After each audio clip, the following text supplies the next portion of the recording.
Welcome back, guys. Daniyelson Gaming, Meet the Gamer series, our reaction and commentary videos about the new games, old games, classic games. Hey, we just talking games. We're watching videos about games, PS5 games, and we're reacting and we're having some commentary. First video up, y'all. 7 amazing PS5 games still to come in 2025. Let's check this video out. Remember to subscribe, like, comment, all that good stuff there. Let's get right into the video. Hi, I'm Daniyelson. Welcome to Daniyelson Gaming. Hello, you've caught me recording Hello.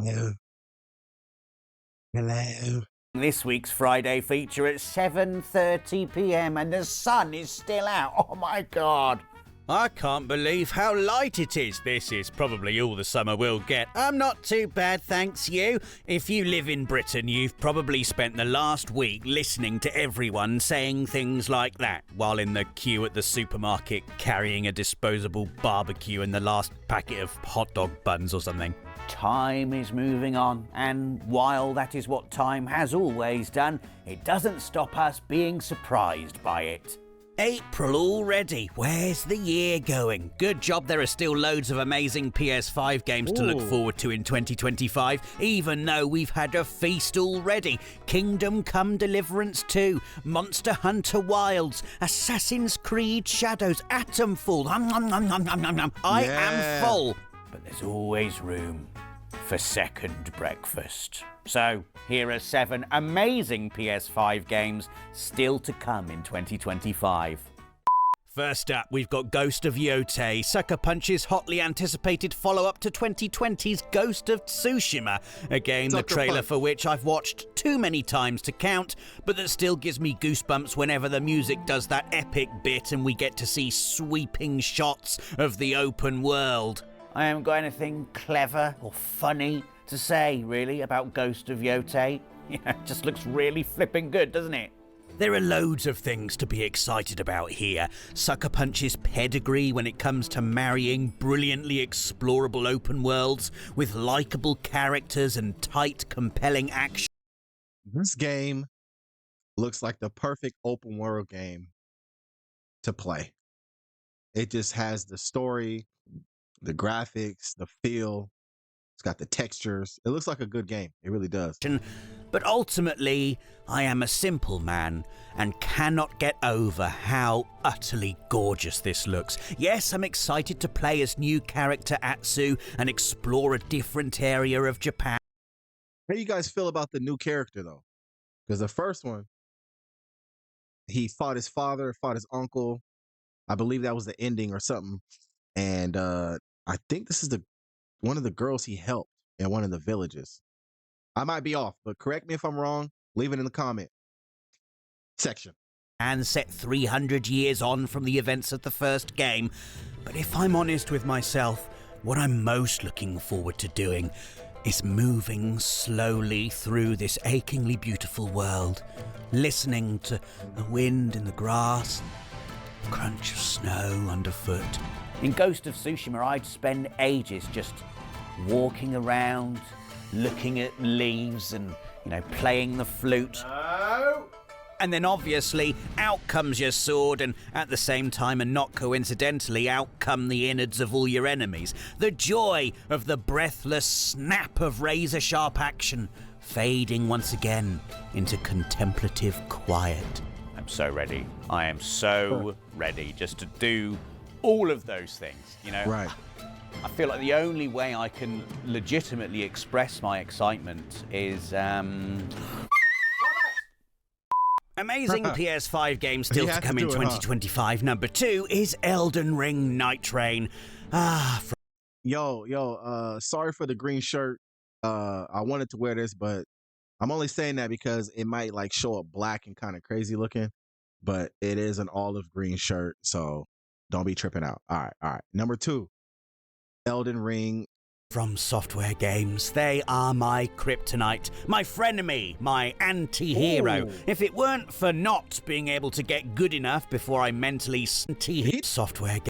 Did he just jump off the wall? Hold up a second. I gotta go back. Games, they are my kryptonite, my frenemy, my Oh, yeah. anti-hero. If it weren't Oh, for yeah. not being able to get good enough before I mentally snap like a stale Twix, their games would be up there with my all-time favourites. But now that I can take on the steep ascent of Punishment Mountain with Soulsborne Sherpas, I cannot wait to get lost in the intricate world of Elden Ring again.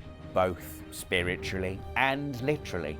It's not just the co-op element that's exciting either, but all the tweaks and changes in structure, focusing the experience to make combat more intense, will help sand away some of the sharper edges that newer players, or players like me, can often get stuck on, meaning it's a game I don't want to wait for and actually want right now, which is no mean feat considering Night Rain is a game I didn't even know I wanted until it was announced last year.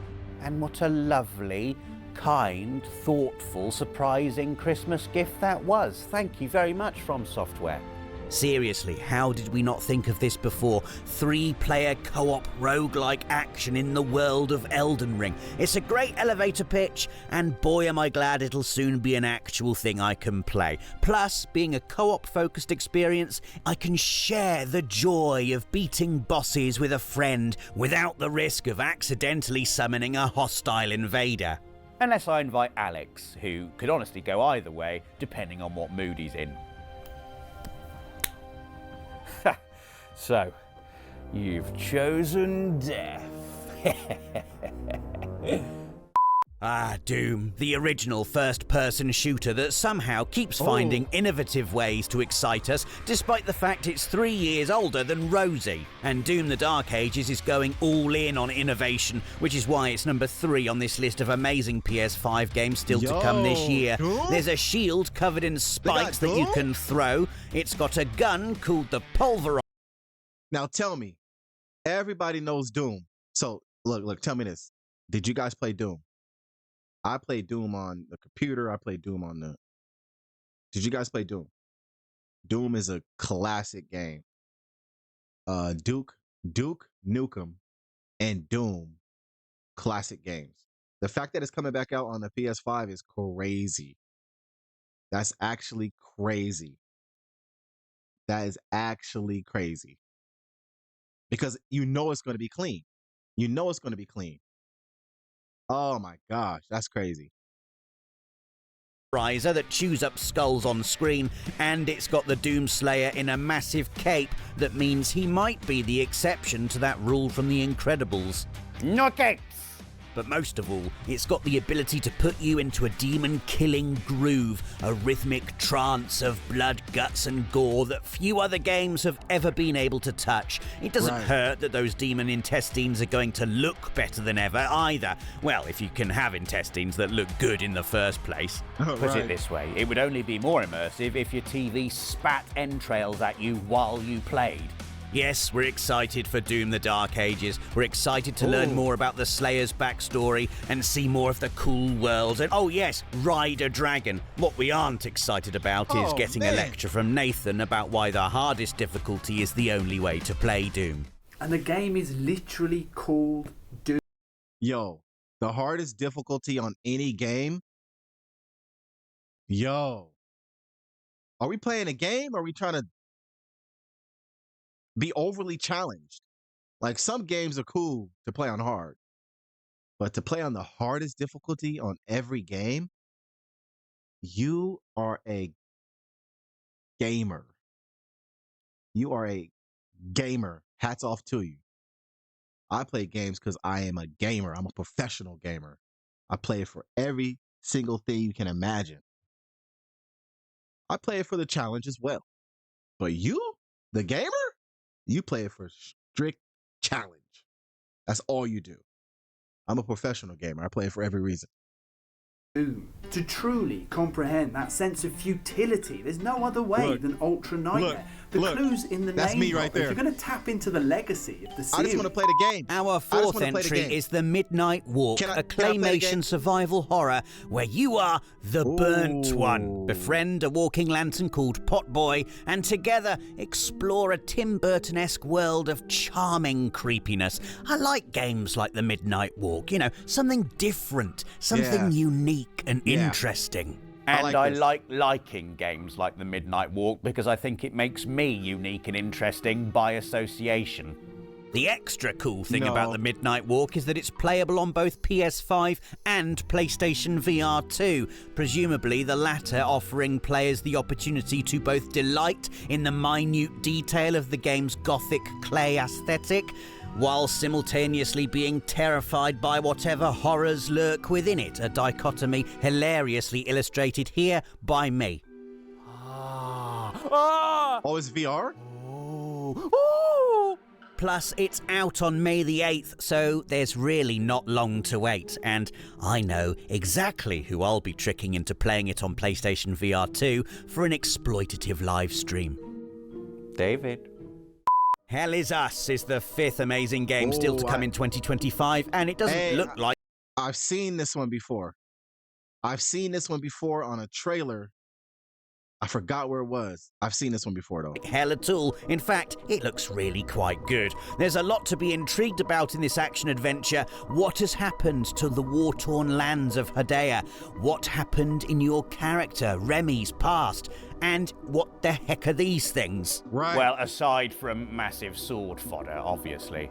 The world looks simultaneously grounded, futuristic and fantastical. It's all battle-damaged villages surrounded by the remains of sci-fi technology and everything sitting atop massive alien statue things. And game developers Rogue Factor are using their unique player plattering to make sure we pay attention when we're scouring this unique setting to organically uncover clues. Because if we don't, we won't have a clue what to do next. There's no map, no waypoint, and no hope I'll find anything important on my first playthrough without a guide. And you know what? I am fine with that. I can already feel Hell Is Us tickling at that sense of excitement that games like Death Stranding do so well, burrowing under my skin and nibbling at my curiosity until I start to grasp what's going on in the world. And when you stir in some fancy-looking combat and garnish with incredible water graphics, oh, it sounds like the most delightful video game cocktail. Hell Is Us. More like hell is not being able to play Hell Is Us right now. The next amazing PS5 game still to come in 2025 is Little Nightmares 3, a game which is not giving me nightmares actually, but I am in fact dreaming about, because I really want to play it. And, like Elden Ring Night Rain, a big part of that excitement is because I get to play it with a friend. Not that I'm scared or anything, more that I just think it's the perfect game for Dave. I don't. Alright, I am a little bit scared, but that's the whole point of Little Nightmares. The world has been meticulously crafted to be constantly creepy, endlessly eerie, and make your heart tighten in your chest every time you open a door. The beauty of all that is that the game keeps you coming back to open the next door, and the door after that. It's a real tightrope walk, but then Little Nightmares is basically a tightrope training school. It is. And being able to spread that fear across two players while also engaging in the puzzle platforming the series has polished to a glistening shine over the years sounds like the best way to enjoy it. Although, to be fair, it will be hard to appreciate the subtleties of said puzzles when you're legging it in the opposite direction of a giant porcelain baby. Whoa. Our final entry is Death Stranding 2 On the Beach, the imminent, definitely going to be a masterpiece from legendary developer Hideo Kojima. Now, I've watched the latest Death Stranding 2 trailer over 10 times, and I'm still struggling to find the correct... That's Daryl. That's my guy, Daryl, from The Walking Dead. That's Daryl from The Walking Dead, man. That's my guy right there. Daryl, Death Stranding. Oh, yeah. This game looks nice. Words to describe the... What is it? The of it. Something there on the tip of my tongue. You know, there's a It's not essence, it's yeah, let's cut to the sofa and see if I can say something more coherent there. Of trying to put words on this, though. Everything Right. I'm saying is ultimately just pointless noise. Look at how massive the world is. If you can go over to that building, that structure, from this mountain, if you can walk north, if you can walk straight backwards, straight into that world back there, which I believe you can, the angles that they're giving you is crazy. Because I'm climbing this way and I'm gonna head that way. It's like, oh my gosh, so many open world games come to Horizon kind of has that type of like distance feel, but you can still get there, but it's far away. I like that. I like to actually travel in the game. Like it should take about like 4 minute, 5 minute life in real life, like real time. It should take about 5 minutes real time to get just to that structure. It should take a minute. You know what I'm saying? Noise, diluting the brilliance of this trailer you're trying to watch but can't because you've got my nasally voice ruining it. Hello, hello, look at the moon graphics on that, the water, blah, blah, blah. I'm just going to shut up and let you have 20 quality seconds of alone time with this. Thank you. Thank you. Thank you.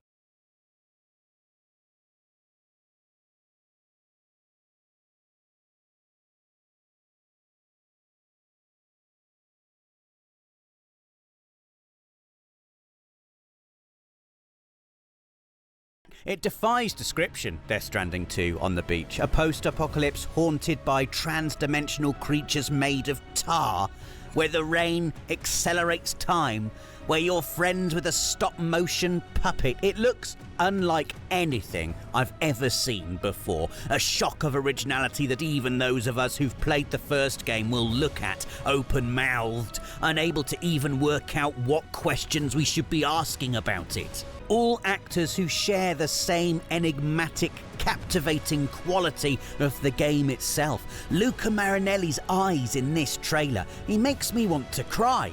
Right now, for me, Death Stranding 2 is the game I want more than any other.